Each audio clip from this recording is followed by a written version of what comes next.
मैंने जीवन को अपने खत्म करने का प्रयास भी किया। श्री हरिवंश ब्लॉग के इस संस्करण में, जिसमें हम आपको वृंदावन के रसिक जनों से मिलवाते हैं, उसमें आज हम आपको गुरुदेव के, महाराज जी के ऐसे ही शरणागत भक्तों से मिलवाते हैं, जिनके भाव जानकर, जिनको देखकर आपको ऐसा लगता होगा ये कैसे अपने स्ट्रगल जीवन से आकर वृंदावन में वास किया, कैसे गुरुदेव ने इनको प्रेरणा करी, कैसे गुरुदेव के भाव इनके मन में रहते हैं।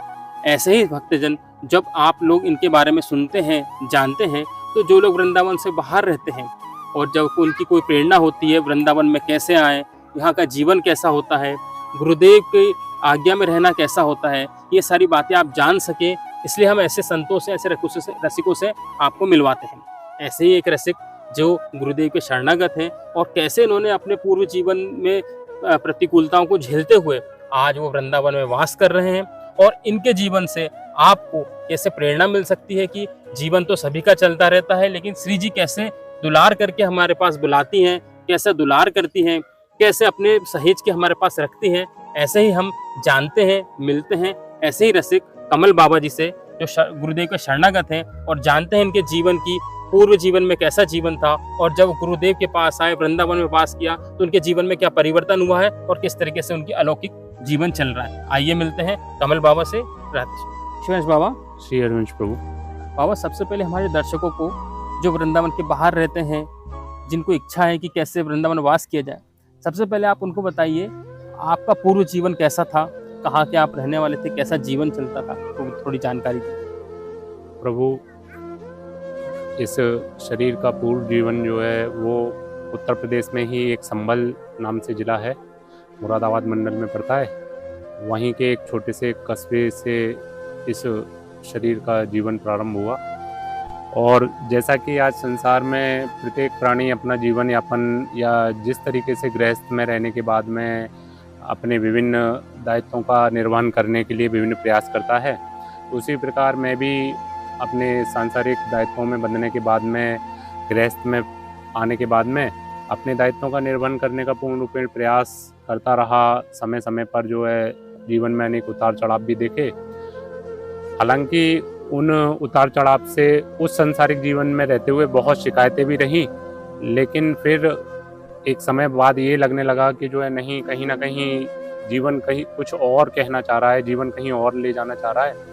तो जीवन में विभिन्न प्रतिकूलताएं देखी, संबंधों में प्रतिकूलताएं देखी, समाज में भी विभिन्न प्रतिकूलताएं देखी, जीवन के विभिन्न उतार चढ़ाव देखे, और सब उतार चढ़ाव देखने के बाद जीवन में एक ऐसी चमत्कारिक घटना हुई, एक ऐसा चमत्कारिक जो है व्यक्तित्व मेरे जीवन में आया, जिसने मेरे जीवन को बिल्कुल ऐसा परिवर्तन कर दिया कि आज के जीवन को मैं अनेक बार चर्चा में कहता भी हूँ कि ऐसा लगता है कि मेरा जीवन जो है अभी पुनर्जन्म हो गया है मेरा। उस पुराने जीवन में विभिन्न संघर्षों को देखने के बाद में श्री जी की ऐसी परम कृपा हुई कि इस अधम को वृंदावन वास श्री जी ने दिया, और फिर यहाँ पर एक नया जन्म मुझे जीने को मिला, और फिर एक नए जन्म में मैं बहुत ही आनंद पूर्वक जो है श्री जी की कृपा से इस जीवन को जी रहा हूँ।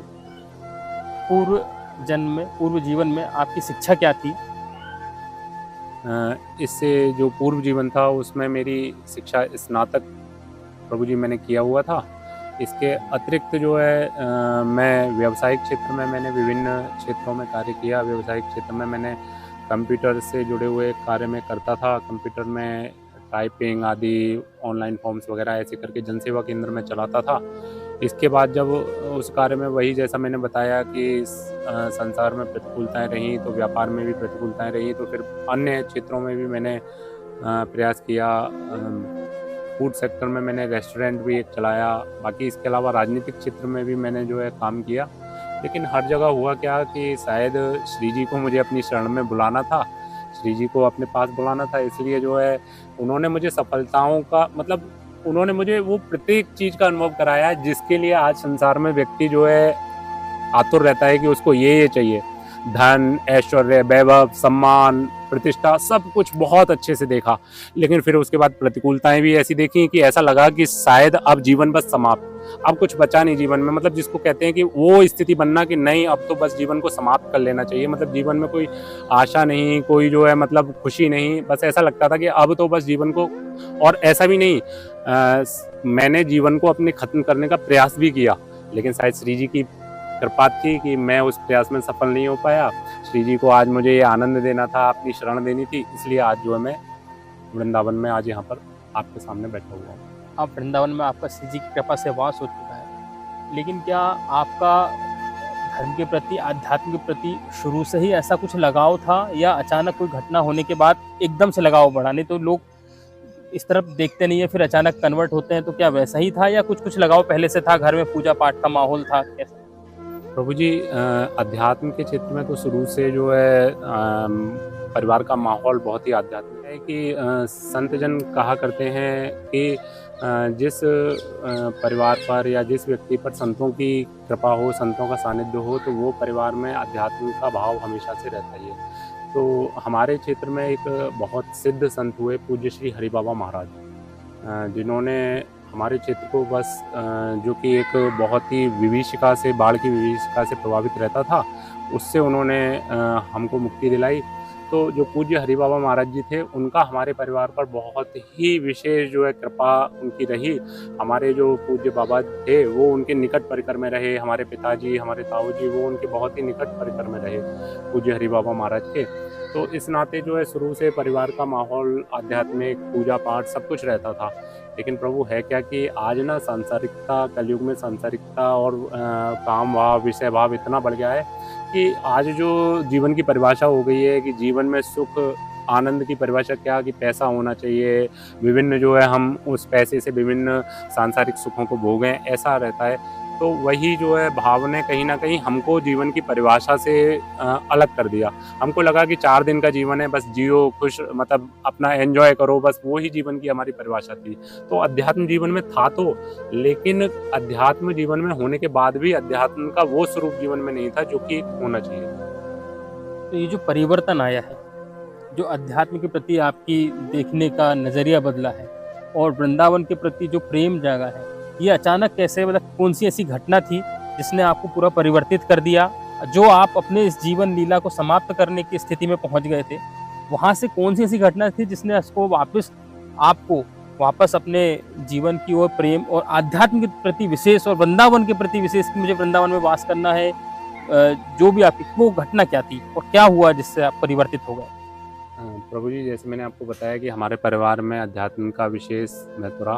हमारे बाबा जो है वो ज्योतिष बहुत अच्छा जानते थे। गुरुदेव वाली घटना को हमारे बाबा ज्योतिष बहुत अच्छा जानते थे, पिताजी भी ज्योतिष। तो पिताजी हमारे बारे में हमेशा कहा करते थे कि तुम पे शनि की ये दशा चल रही है, अभी इतने वर्ष चलेगी, इतने वर्ष, 27 वर्ष की आयु तक। तो मैं तो आपको बताऊं कि मुझे लगा कि ये सब ग्रह नक्षत्र जो है कुछ नहीं।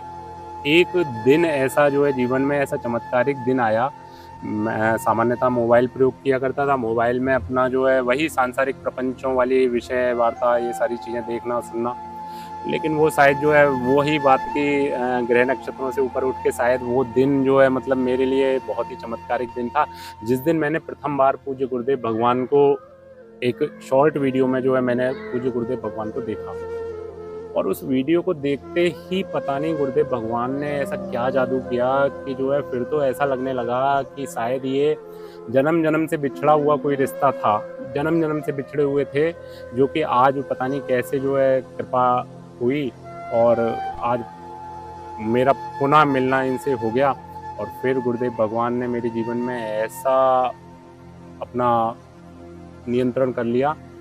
फिर तो क्या हुआ प्रभु कि जो है ना दिन का पता रहता था, ना रात्रि का पता रहता था। गुरुदेव भगवान को ही सुनना, गुरुदेव भगवान को ही बस देखना, गुरुदेव भगवान की वाणी को सुनना।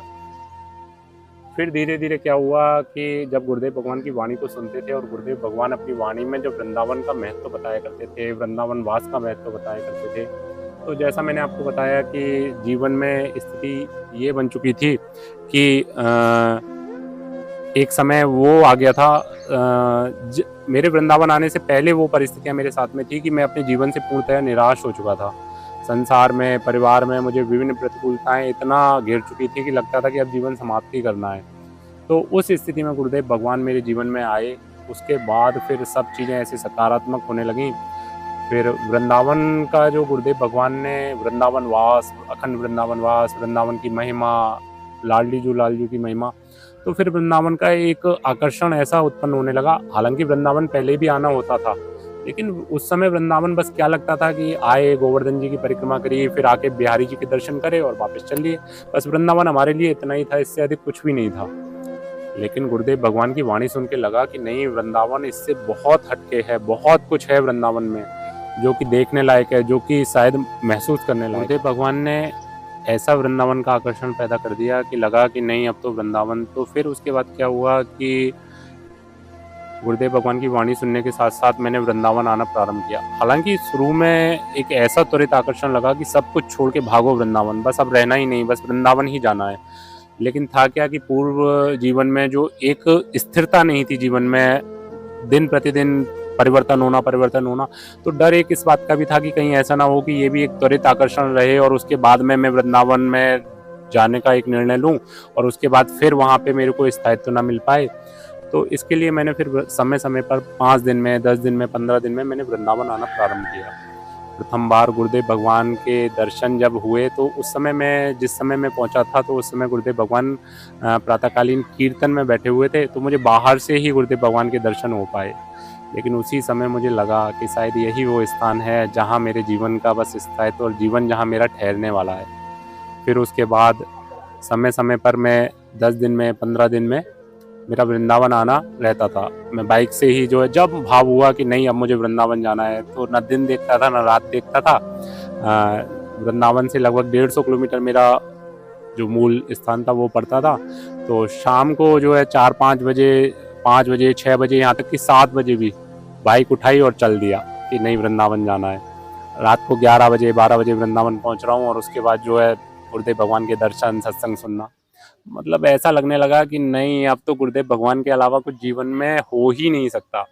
इतना अपनापन, इतनी प्रियता, ऐसा लगा कि जैसे वो जो कुछ सुना रहे हैं, वो जो कुछ वाणी बोल रहे हैं, वो मेरे लिए ही बोल रहे हैं। मतलब मुझे एक एक चीज उनकी ऐसे लगने लगी कि नहीं, ये सब कुछ मेरे लिए ही है। फिर धीरे धीरे करके जब भाव पुष्ट होने लगा तो मैं सबसे पहले, अब जैसा कि गुरुदेव भगवान बार बार कहते हैं कि जो है, जब तक लालजू लाडलीजू की इच्छा नहीं होती तब तक वृंदावन वास संभव नहीं हो पाता। तो मैं क्या हुआ कि जैसा मैंने आपको बताया कि संसार में प्रतिकूलता रही, तो उसमें भी मैं थोड़ा कुछ और